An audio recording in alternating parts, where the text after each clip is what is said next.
Hi, so today we will be discussing tariffs and global supply chain from the US perspective. So, my topic is talking about global supply chain when it comes to the US and China trade relations.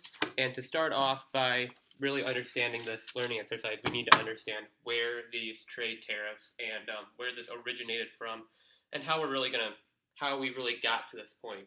And so, to start off, we need to look at both the US economy and the Chinese economy. These two economies have been partners hand in hand for the last 20 years. They've been growing, their trade relationships have been growing rapidly, and it's estimated that roughly in 2018, the amount of trade that came through these two countries is valued at over 660 billion annual dollars. See, this 660 billion annual dollars is 120 of U.S. exports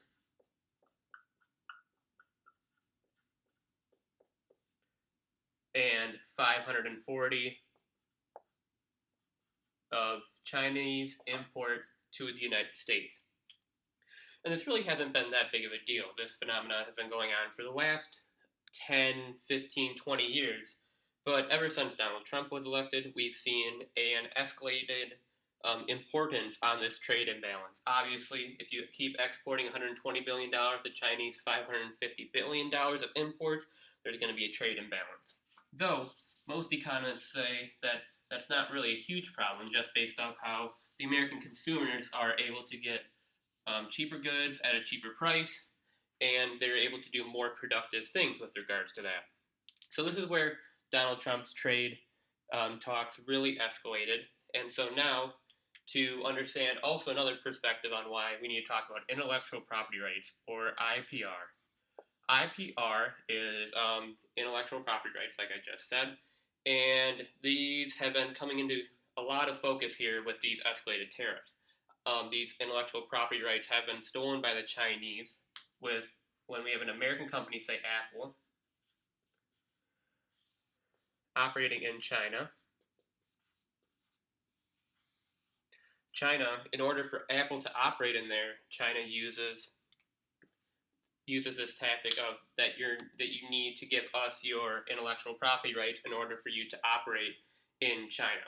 So it is estimated that roughly, according to the FAS.org, and which is a congressional research service, that the stealing of intellectual property from China has estimated to be roughly roughly $280 billion in annual revenue from the start of 2013, which amasses to just over $1 trillion if you multiply that by 5 or 6 because of how many years it's been since 2013. So this intellectual property rights of over $1 trillion worth of GDP has been stolen from the United States and has been pretty much given to China just based off of how their free market works. Though the World Trade Organization and many other European countries are like, why in the world did you do that? And the U.S. is really the first country to step up to the plate and really try to tackle this as a whole. And so to tackle this problem, the Americans have used tariffs. Tariffs are essentially a tax. They're a tax on the imports from China, and they've come in 3 different sections.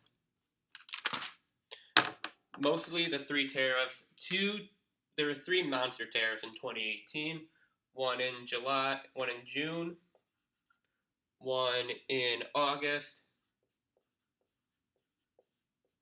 and one in September. The June and August ones were a 25% tariff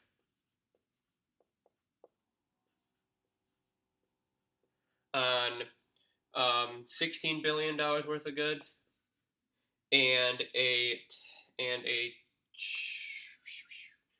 $34 billion worth of goods. Let me rewrite that.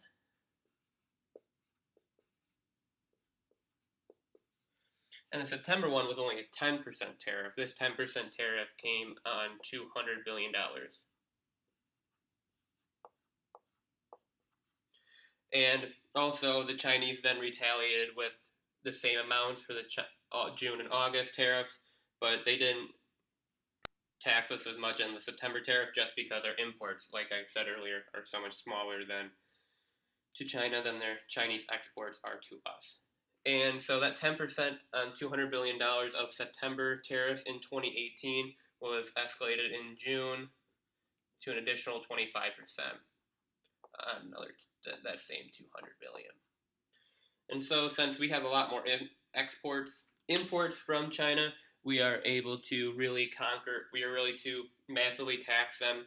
And what has that done to the Chinese market? Well, the Chinese market has fallen slightly. Their growth has been slowing, roughly just over 7%, which is the lowest it's been in years and decades.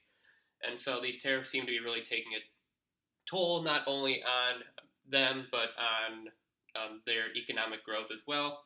And we've seen the U.S. market actually just reach an all-time high this past week.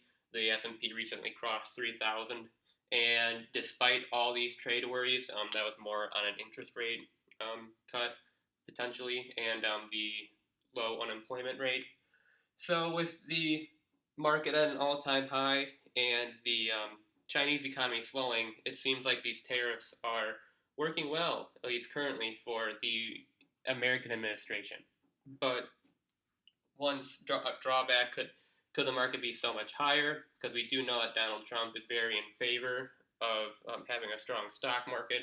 And so if we ever do get a solution to these trade tariffs, therefore, then we could see the stock market rise even farther, as because especially if now companies are coming out their second quarter reports this upcoming week, next 2 weeks, 3 weeks, we're going to hear a lot of talk about how the trade tariffs have directly impacted these companies.